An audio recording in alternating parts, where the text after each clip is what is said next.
ఒకే రాతిలో శ్రీరాముడు. కానీ ఈ ఆలయం వెనుక ఉన్న అసలు రహస్యం ఏమిటి? భారతదేశంలో వేలాది శ్రీరామాలయాలున్నాయి. కానీ ఒక ఆలయం మాత్రం చరిత్రకారులను, శిల్పకళా నిపుణులను, భక్తులను ఒకే ప్రశ్నతో ఆశ్చర్యపరుస్తూనే ఉంది. ఒకే రాతిలో ఇంత అద్భుతమైన శ్రీరామ కుటుంబాన్ని ఎలా చెక్కగలిగారు అని. ఆంధ్రప్రదేశ్లోని కడప జిల్లాలో ఉన్న ఒంటిమిట్ట శ్రీ కోదండరామస్వామి ఆలయం గురించి. శతాబ్దాలుగా భక్తిని మాత్రమే కాదు, అసాధారణమైన శిల్ప నైపుణ్యాన్ని కూడా ప్రపంచానికి పరిచయం చేస్తుంది. కడప జిల్లాలో ఉన్న ఒంటిమిట్ట శ్రీ కోదండరామస్వామి ఆలయం శతాబ్దాలుగా భక్తిని మాత్రమే కాదు, అసాధారణమైన శిల్పకళా నైపుణ్యాన్ని కూడా ప్రపంచానికి పరిచయం చేస్తోంది. ఇక్కడికి వచ్చిన ప్రతి యాత్రికుడు ముందుగా గోపురాన్ని చూస్తాడు, ఆ తర్వాత మండపాల అందాన్ని ఆస్వాదిస్తాడు. కానీ గర్భగుడిలో అడుగుపెట్టిన క్షణంలో మాత్రం అందరి చూపు ఒకే దృశ్యంపై నిలిచిపోతుంది. అదే శ్రీరాముడు, సీతాదేవి, లక్ష్మణుడు ఒకే శిలలో చెక్కబడినట్లు కనిపించే దివ్యమూర్తులు. చరిత్రకారుల అభిప్రాయం ప్రకారం ఈ ఆలయం మధ్యయుగ దక్షిణ భారత శిల్పకళా సాంప్రదాయానికి ఒక విశిష్ట ఉదాహరణ. అయితే ఈ ఆలయం చుట్టూ వినిపించే ప్రతి కథ చరిత్ర కాదు, కొన్ని స్థానిక విశ్వాసాలు, మరికొన్ని ఆలయ సాంప్రదాయాలు. ఈ డాక్యుమెంటరీలో ఆ మూడు ప్రపంచాలను వేర్వేరుగా మనం తెలుసుకుందాం. చరిత్ర ఏం చెప్తోంది, స్థానిక కథనం ఏమిటి, శిల్పకళ మనకు ఏం సందేశం ఇస్తోంది.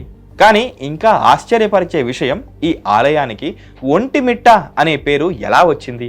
ఈ పేరులోనే ఒక ఆసక్తికరమైన కథ దాగి ఉంది. కానీ అది చరిత్ర లేక స్థానిక పురాణమా? తదుపరి భాగంలో మనం తెలుసుకుందాం. ఒంటిమిట్ట అనే పేరు చరిత్ర చెప్పిందేంటి, స్థానిక కథనం ఏమిటి?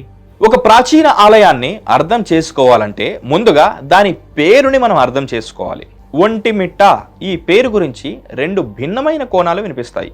చారిత్రక కోణం ఏమిటంటే, లభ్యమయ్యే శాసనాలు మరియు చరిత్ర ఆధారాలు ఈ ప్రాంతం విజయనగర కాలానికి ముందే ప్రాముఖ్యత పొందినట్లు సూచిస్తున్నాయి. అయితే ఒంటిమిట్ట అనే పేరుకు ఖచ్చితమైన చారిత్రక మూలం గురించి పరిశోధకుల మధ్య ఏకాభిప్రాయం లేదు. స్థానిక కథనం ప్రకారం ఒంటుడు మరియు మిట్టుడు అనే ఇద్దరు వ్యక్తులు తమ జీవితంలో వచ్చిన మార్పు తర్వాత ఆ ప్రాంతంలో శ్రీరాముణ్ణి ఆరాధించారని, వారి పేర్ల నుంచే ఒంటిమిట్ట అనే పేరు వచ్చిందని చెప్తారు. ఇది స్థానికంగా విస్తృతంగా వినిపించే కథ. అయితే దీనిని నిర్ధారించే ప్రత్యక్ష చారిత్రక ఆధారాలు ప్రస్తుతం లభ్యం కావు. మరోవైపు ఆలయ నిర్మాణ శైలి, శిల్పాల రూపకల్పన, శాసనాల పరిశీలన ఈ క్షేత్రం విజయనగర సామ్రాజ్య కాలంలో విశేష అభివృద్ధి చెందినట్లు మనకు సూచిస్తున్నాయి. ఆలయ ప్రాంగణంలో కనిపించే స్తంభాలు, వాటి మీద చెక్కబడిన యోధులు, పుష్పలతలు, దైవమూర్తులు ఇవి అన్నీ ఆ కాలం శిల్పుల అసాధారణ ప్రతిభకు నిదర్శనం.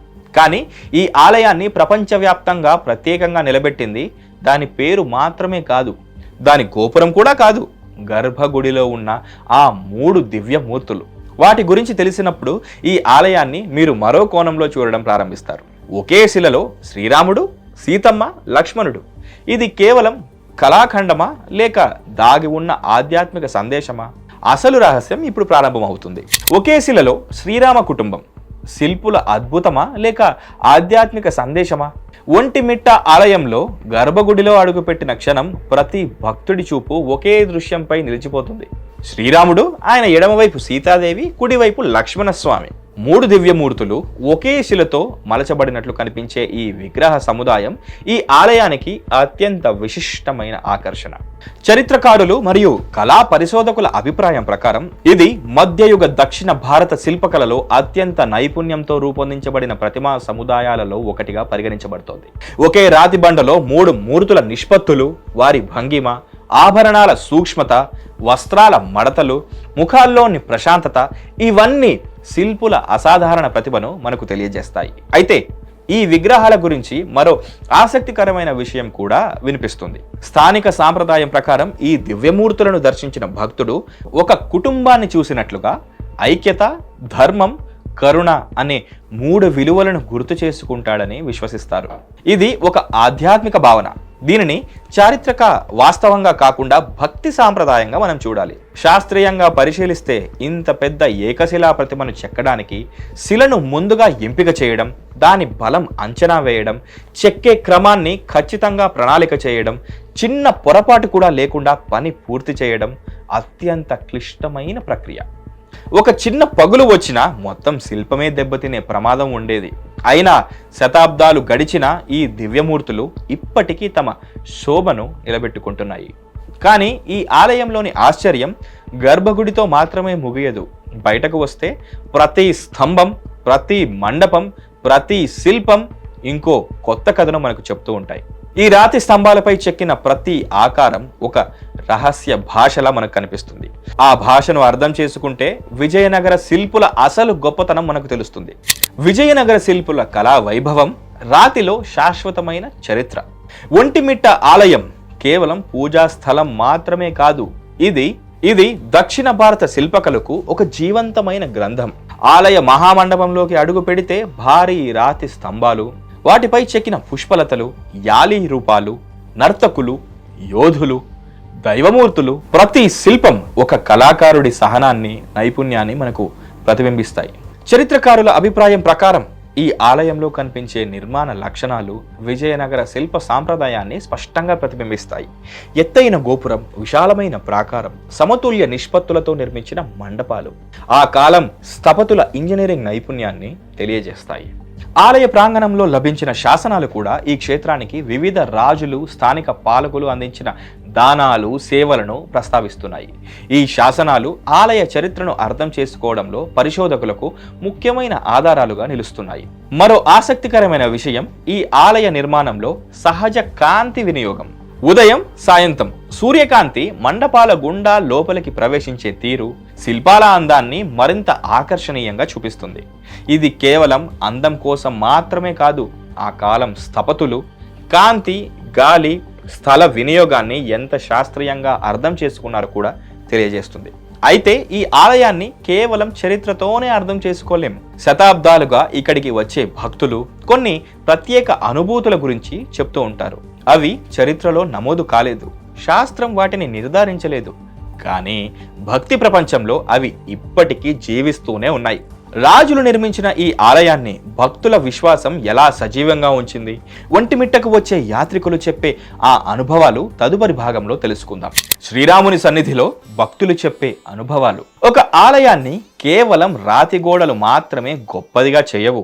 ఆ గోడల మధ్య శతాబ్దాలుగా మారుమోగుతున్న భక్తి ఆ ఆలయానికి అసలైన ప్రాణం.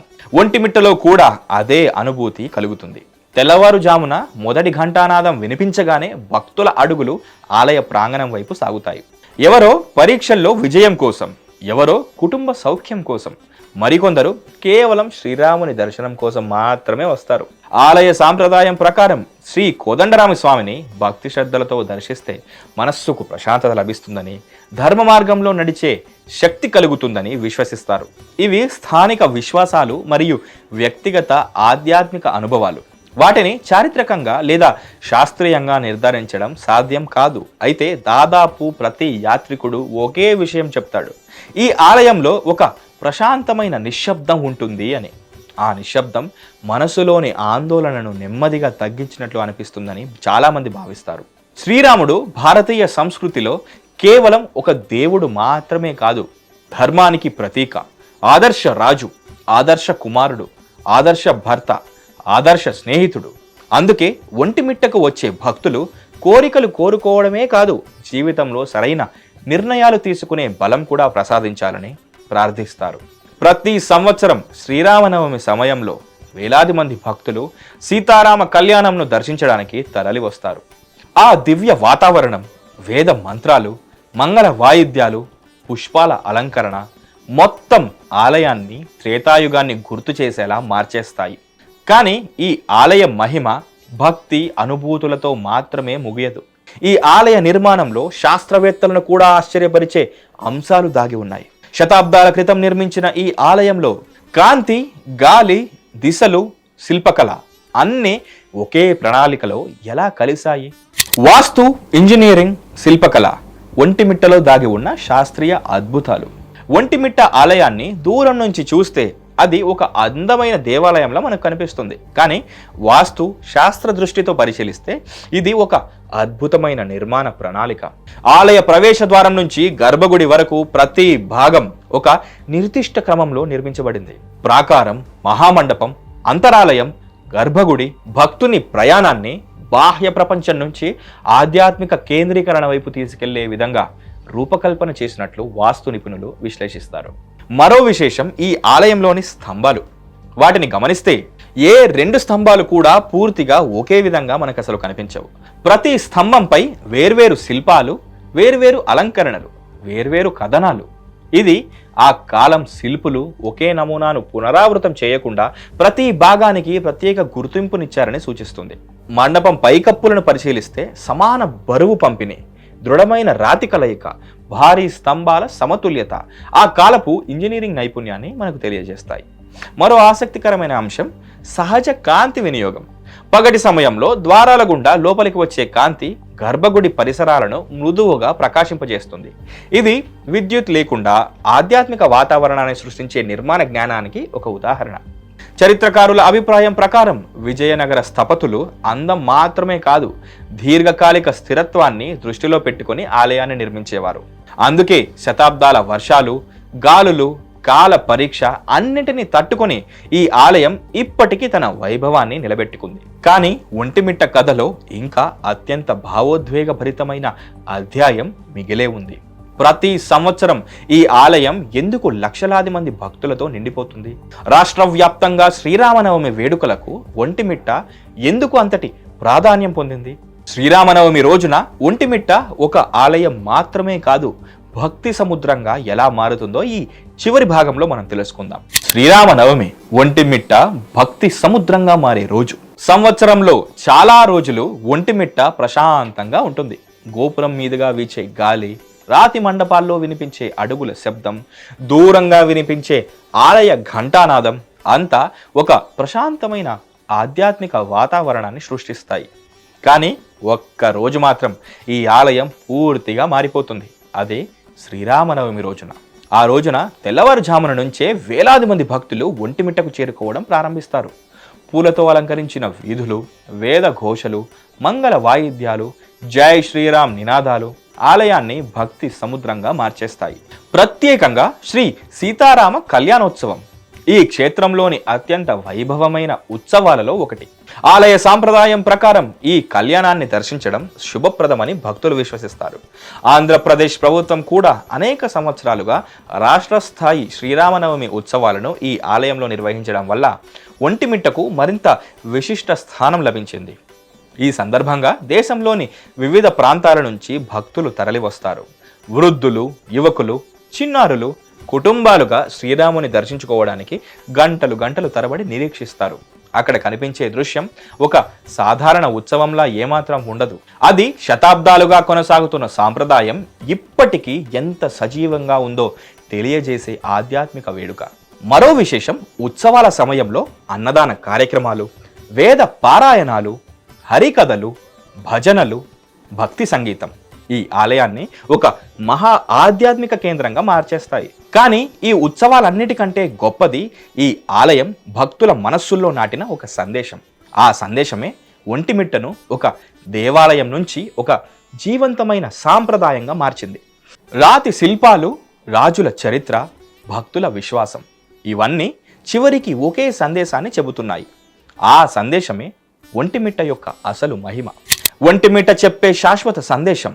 మన ప్రయాణం ఇప్పుడు ముగింపుకు చేరుకుంది. ఈ డాక్యుమెంటరీలో మనం ఒక ప్రాచీన ఆలయాన్ని మాత్రమే చూడలేదు. ఒక నాగరికత, ఒక కళా సాంప్రదాయం, ఒక ఆధ్యాత్మిక వారసత్వాన్ని కూడా తెలుసుకున్నాం. ఒంటిమిట్ట మనకు ముందుగా శిల్పకళ గొప్పతనాన్ని చూపించింది, తర్వాత చరిత్రను పరిచయం చేసింది, ఆ తర్వాత భక్తి యొక్క అసలైన అర్థాన్ని గుర్తు చేసింది. చరిత్ర మనకు చెబుతోంది ఈ ఆలయం శతాబ్దాలుగా అనేక రాజవంశాల ఆదరణ పొందిందని శాసనాలు చెబుతున్నాయి. దీనిని తరతరాలుగా పరిరక్షించారని శిల్పాలు చెబుతున్నాయి. మన పూర్వీకుల కళా ప్రతిభ ఎంత ఉన్నతంగా ఉందో కూడా చెప్తున్నాయి. మరి భక్తి ఏం చెప్తోంది? భక్తి ఒకే విషయం చెప్తోంది, ధర్మం ఎప్పటికీ పాతబడదు అని. అందుకే శ్రీరాముడు కాలం మారిన మనసులను మార్గనిర్దేశం చేస్తూనే ఉన్నాడు. ఒంటిమిట్టలోని శ్రీరామ, సీత, లక్ష్మణుల దివ్య రూపాలు కేవలం ఒక కళాఖండం మాత్రమే కాదు, అవి కుటుంబ ఐక్యతకు, ధర్మానికి, త్యాగానికి, నమ్మకానికి శాశ్వత ప్రతీకలు.